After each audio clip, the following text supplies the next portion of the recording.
Ritmi serrati, un lavoro intenso. Si viaggia a grandi passi verso l'autonomia chiesta da 2.200.000 veneti. Una chance non solo per Veneto, Lombardia ed Emilia-Romagna, ricorda il Ministro per gli Affari Regionali e le Autonomie, Erika Stefani. Invito i governatori anche di tutte le regioni di fare delle proposte di autonomia.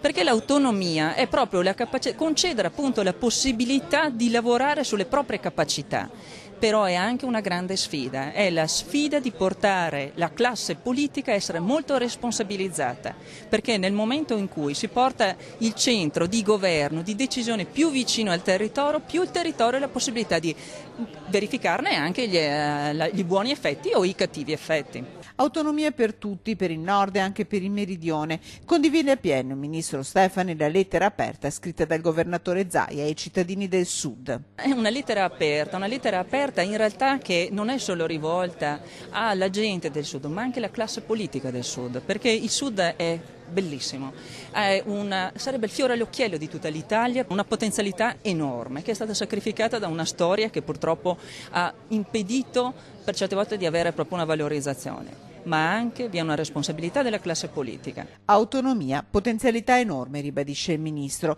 e la prima intesa sarà ben chiara. Ministro, febbraio è il mese decisivo?